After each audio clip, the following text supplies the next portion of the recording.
इस वीडियो में मैं आपको जो AKTU का सब्जेक्ट है मैथमेटिक्स 4 जो कि आपको सेकंड ईयर में देखने को मिल जाएगा, इसके इंपॉर्टेंट क्वेश्चन बताने वाला हूँ। समय पहले मैं यूनिट 1 के बताने वाला हूँ। यूनिट 1 में जो पहला टॉपिक है homogeneous linear partial differential equation, बहुत ज़्यादा इंपॉर्टेंट है। और जो अगला टॉपिक है non homogeneous linear partial differential equation, दोनों में से एक क्वेश्चन आपको जरूर देखने को मिल सकता है, सेक्शन बी में भी और सेक्शन सी में भी, दोनों भी देखने को मिल सकते हैं। तो इनको अच्छी तरीके से पढ़ लेना है आपको, बहुत ज़्यादा इंपॉर्टेंट क्वेश्चन। और एक ये equation reducible to linear partial differential equation, तो इस ये भी बहुत ज़्यादा इंपॉर्टेंट क्वेश्चन है। इसको भी आपको बहुत ज़्यादा अच्छी तरीके से कर लेना। इन तीनों में से आपको सारे क्वेश्चन देखने को मिल जाएंगे। इन तीनों टॉपिक में से ही ज़्यादातर क्वेश्चन आते हैं, तो इन तीनों को तो आपको बिल्कुल नहीं छोड़ना। सेक्शन बी में भी देखने को मिल सकता है और सेक्शन सी में भी देखने को मिल जाएंगे, तो इनको बिल्कुल भी नहीं छोड़ना। फिर जो अगला क्वेश्चन है कुछ इज मेथड फॉर कैरेक्टरिस्टिक्स, ये जो क्वेश्चन है 2 नंबर में ज़्यादा चांसेस रहते हैं, 10 नंबर में तो कम ही है, तो इसको भी आपको कर लेना है। लैग्रांजेस इक्वेशन बहुत ज़्यादा इंपॉर्टेंट क्वेश्चन है, ये भी आपको 10 नंबर में देखने को मिल सकता है,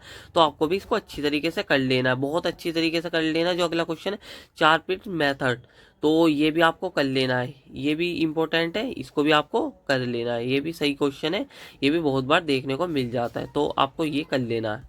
तो फिर अब यूनिट 2 पर आ जाते हैं। यूनिट 2 में method of separation of variable, बहुत ज़्यादा इंपॉर्टेंट क्वेश्चन है, इसको बिल्कुल भी नहीं छोड़ना, 100% आपको देखने को मिल जाएगा, तो इसको बहुत अच्छी तरीके से आपको कर लेना है। समय पहले इस टॉपिक को ही आपको करना है यूनिट 2 में। फिर उसके बाद वन डायमेंशनल वेव इक्वेशन, तो इसके बारे में पढ़ लेना और इसके ऊपर क्वेश्चन भी आपको कर लेने हैं। तो वन डायमेंशन में आपको कर लेना बहुत बढ़िया तरीके से। वन डायमेंशन वेव इक्वेशन बहुत ज़्यादा इंपॉर्टेंट है, और 2 डायमेंशन वेव इक्वेशन के ऊपर क्वेश्चन आने के तो बहुत ही कम चांसेस रहते हैं। इसको आपको ज़्यादातर 2 नंबर में ही पूछेगा, वो 2 नंबर में आपको बस इसका फॉर्मूला जो रहता है ना लास्ट वाला, वो पढ़ लेना है। तो ज़्यादा इसके बारे में आपको डीप में पढ़ने की ज़रूरत नहीं है। 2 डायमेंशन वेव इक्वेशन को जो 2 नंबर में आपको फॉर्मूला बस इसका पढ़ लेना है, तो ये इतनी इंपॉर्टेंट नहीं है, तो आपको बस 2 नंबर के हिसाब से ही देखना है इसे। फिर जो अगला क्वेश्चन है वन डायमेंशनल हीट इक्वेशन, बहुत ज़्यादा इंपॉर्टेंट क्वेश्चन है ये भी, तो इसको भी अच्छी तरीके से पढ़ लेना है, इसके ऊपर क्वेश्चन भी पढ़ लेना है, 10 नंबर में आपको जरूर देखने को मिल जाएगा। फिर जो अगला क्वेश्चन है लाप्लास इक्वेशन इन 2 डायमेंशनल, तो ये भी बहुत ज़्यादा इंपॉर्टेंट क्वेश्चन है, इसको भी आपको 100% कर लेना है। इसके ऊपर भी न्यूमेरिकल आने के चांसेस, क्वेश्चन आने के चांसेस बहुत ज़्यादा रहते हैं। फिर जो अगला क्वेश्चन है 2 डायमेंशनल हीट इक्वेशन, तो इसका भी आपको फॉर्मूला पढ़ लेना है, ये भी 2 नंबर में चांसेस रहते हैं, 10 नंबर में बहुत ही कम है। 2 डायमेंशन हीट इक्वेशन पे भी क्वेश्चन आए, तो इस वजह से 2 नंबर के हिसाब से आपको बस फॉर्मूला पढ़ लेना है। फिर यूनिट 3 की बात करते हैं। यूनिट 3 में मूवमेंट जनरेटिंग फंक्शन, स्क्यूनेस, कुर्टोसिस, तो ये भी आपको कर लेना बहुत अच्छी तरीके से, बहुत ज़्यादा इंपॉर्टेंट क्वेश्चन है। इनके ऊपर न्यूमेरिकल भी पढ़ लेना, इनकी थ्योरी भी सिर्फ पढ़ लेनी है आपको, मूवमेंट्स की और स्क्यूनेस और कुर्टोसिस की थ्योरी सिर्फ पढ़ लेनी है, 2 नंबर में पूछ लेता वो। और इनके ऊपर आपको इनके क्वेश्चन जो सॉल्व होते हैं वो ज़रूर कर लेना, बहुत ज़्यादा इंपॉर्टेंट क्वेश्चन है, तो इस वजह से। तो कोरिलेशन एंड रैन कोरिलेशन, ये 10 नंबर में आपको ज़्यादातर देखने को मिलता है, तो इसके ऊपर के भी थर्ड यूनिट जो है बहुत ज़्यादा इंपॉर्टेंट है, तो इसको आपको पूरी करने की कोशिश करनी है, क्योंकि थर्ड यूनिट ही आपको पास करवा सकते हैं बहुत आराम से, बहुत ईजी यूनिट है, ज़्यादा हार्ड यूनिट है भी नहीं है, तो आपको ट्राई करना है कि थर्ड यूनिट पूरी कर ले। तो अगला जो क्वेश्चन है curve fitting, straight line, parabola, exponential curve, और ये 100% आपको देखने को मिल सकता है, तो इसको आपको अच्छी तरीके से कर लेना है। और फिर जो अगला जो नेक्स्ट क्वेश्चन है आपको रिग्रेशन भी बहुत अच्छी तरीके से कर लेना, रिग्रेशन भी आपको देखने को मिल सकता है। फिर जो अगला टॉपिक है यूनिट 4 पे, यूनिट 4 में जो पहला टॉपिक है addition and multiplication law probability, तो ये कर लेना है, और बेस थ्योरम कर लेनी है। तो ये इन दोनों में से एक क्वेश्चन आपको 10 नंबर का 100% देखने को मिल जाएगा, तो इसको आप कर लेना, बहुत इंपॉर्टेंट है।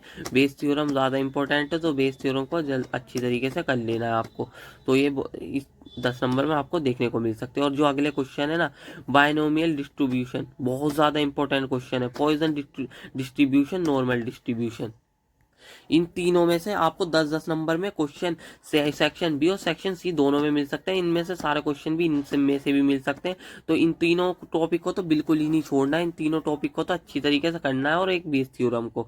और फिर जो अगला है मूवमेंट जनरेटिंग फंक्शन, तो इसमें भी मूवमेंट जनरेटिंग फंक्शन है, तो इसके को भी अंदर भी आपको कर लेना, देख लेना अच्छी तरीके से, तो इम्पोर्टेंट है, तो आप इसे भी कर लीजिएगा। आप यूनिट 5 की बात करते हैं। यूनिट 5 में जो है तो hypothesis, null hypothesis, alternative hypothesis and testing a hypothesis. तो इसके ऊपर थ्योरी भी आ सकती है, तो 80% चांसेस है, वैसे ज़्यादातर 2 नंबर में ही पूछेगा। इसको भी आपको अच्छी तरीके से कर लेना। T T test, F test, chi square test, तो इसको आपको अच्छी तरीके से कर लेना ही, ये बहुत ज़्यादा इंपॉर्टेंट है। इनमें 10 नंबर में सारे में से भी देखने को मिल सकता है, और काई स्क्वायर टेस्ट तो बहुत ज़्यादा इंपॉर्टेंट है। तो इन सब में से आपको 10-10 नंबर में सेक्शन बी और सेक्शन सी में भी देखने को मिल जाएंगे। ज़्यादा हार्ड क्वेश्चन नहीं होते, बस इनके फॉर्मूले एक बार याद करने की ज़रूरत होती है। और अगर आपने एक बार फॉर्मूले समझ लिए ना, फॉर्मूले अगर आपको याद रहे पेपर के टाइम पे, तो ये क्वेश्चन ऐसे हो जाते हैं बहुत ईजी तरीके से। कैलकुलेटर तो होता ही है, तो ये क्वेश्चन बहुत है। एक तो यूनिट 3 और यूनिट 5 आपको बहुत आराम से पास करवा सकते हैं अच्छी तरीके से, अगर आप समझ लेते हो यूनिट 5। अगर आपका डिफरेंशियल इंटीग्रल थोड़ा वीक है, तो आपको पहले यूनिट 3, यूनिट 4 और यूनिट 5 पर फोकस करना चाहिए। तो ये तीनों यूनिट आपको बहुत आराम से पास करवा सकते हैं, बहुत इजी यूनिट है 5 यूनिट भी। तो इस तरीके से आप बहुत ज़्यादा नंबर भी ला सकते हैं, 80+ नंबर भी बहुत आराम से ला सकते हैं, अगर आप ये सब टॉपिक कवर कर लें जो मैंने बताए हैं। और जो अगला वो है पी एंड सी चार्ट्स, इनको ये कर लें, इनके ऊपर भी 10 नंबर में आपको क्वेश्चन देखने को मिल सकता है। जो अगला है one way analysis of variance ANOVA and SQC. SQC तो इतना इंपॉर्टेंट है भी नहीं, 80% चांसेस इसके, पर अनोवा के बहुत ज़्यादा चांसेस रहते हैं। तो इसको आपको अच्छी तरीके से कर लेना है, इन टॉपिक को आपको अच्छी तरीके से कर लेना है, इनमें से ही आपको सारे क्वेश्चन देखने को मिल जाएंगे। इसके अलावा कोई क्वेश्चन आपको बाहर से नहीं देखने को मिलेगा, इन टॉपिक के अलावा कोई क्वेश्चन आपको बाहर से देखने को नहीं मिलेगा। जो भी मैंने बताया इनमें से ही सारे क्वेश्चन मिल जाएंगे, और आप बहुत अच्छे नंबर ला सकते हैं। मैथ में वैसे भी नंबर कटते नहीं है, अगर आप पूरी मैथ का पेपर अच्छी तरीके से सॉल्व करके आएंगे तो आपको बढ़िया तरीके से नंबर मिल ही जाएंगे। क्योंकि गाइज इतने हार्ड नहीं है मैथ, अगर आप अच्छी तरीके से करके आएंगे तो आपको बढ़िया नंबर मिल ही जाएंगे। अगर आपको वीडियो अच्छी लगी हो तो वीडियो को लाइक और चैनल को सब्सक्राइब कर लीजिए। अब मिलते हैं किसी तरीके की नई वीडियो में।